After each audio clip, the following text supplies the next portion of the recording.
প্রধানমন্ত্রী শেখ হাসিনা সর্বশেষ ফরিদপুর এসেছিলেন সেই 2008 সালের 23শে ডিসেম্বর, জাতীয় নির্বাচনের আগে নির্বাচনী সফরে আওয়ামী লীগের সভানেত্রী হিসেবে। এরপর নির্বাচনে জিতে প্রধানমন্ত্রী হিসেবে একাধিকবার তার ফরিদপুর সফরে আসার কথা শোনা গেলেও শেষ পর্যন্ত তার হয়নি। আর তাই তো প্রায় 8.5 বছর পর বুধবার ফরিদপুরে প্রধানমন্ত্রীকে পেয়ে বাড়তি উচ্ছ্বাস আওয়ামী লীগের নেতাকর্মীদের মাঝে। এই ছবি ফরিদপুর শহরের সরকারি রাজেন্দ্র কলেজ মাঠের। একটা মানুষও গৃহহারা থাকবে না, যার ঘর নাই, বাড়ি নাই, জমি নাই, বিনা পয়সায় তাকে ঘর তৈরি করে তাকে একটা ঠিকানা আমাদের সরকার দেবে। শিক্ষার্থীরা যেন জঙ্গিবাদ, সন্ত্রাস কিংবা মাদকে জড়িয়ে না পড়ে সেদিকে খেয়াল রাখতে সবার প্রতি আহ্বান জানালেন প্রধানমন্ত্রী। সেখানে নিরীহ মানুষকে হত্যা করা আর আত্মহননের পথ বেছে নেওয়া, এটা কখনো ইসলাম সমর্থন করে না।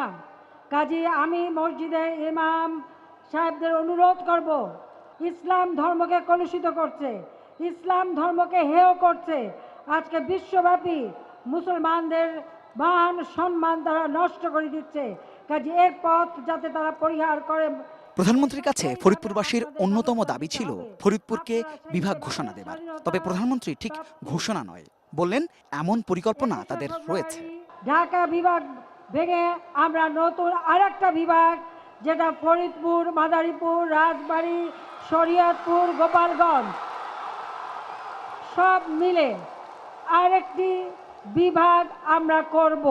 সবশেষে ইদানিং সব জনসভাতেই যেমনটি করছেন তিনি, অর্থাৎ 2019 সালের জাতীয় নির্বাচনে আওয়ামী লীগের জন্য ভোট চাইলেন প্রধানমন্ত্রী।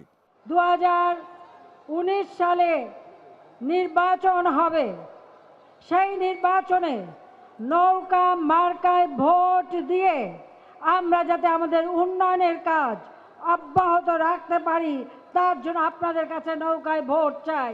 এর আগে জনসভাস্থলে 19টি উন্নয়ন প্রকল্পের উদ্বোধন এবং 12টি প্রকল্পের ভিত্তিপ্রস্তরও স্থাপন করেন তিনি। প্রধানমন্ত্রী এখনকার এ ধরনের প্রায় প্রতিটি কর্মসূচিতেই এক ধরনের নির্বাচনের প্রচারণার আমেজ পাওয়া যায়। একদিকে দলকে জাতীয় নির্বাচনের জন্য প্রস্তুত করা, সেই সঙ্গে নির্বাচনের প্রায় 2 বছর আগে থেকেই এ ধরনের নির্বাচনের প্রচারণার মাধ্যমে বিরোধী পক্ষ, বিশেষ করে বিএনপিকে রাজনৈতিক চাপে রাখার এটি একটি কৌশল বলে মনে করছেন রাজনৈতিক বিশ্লেষকরা। Rezwan Faiz, ATN news, Faridpur.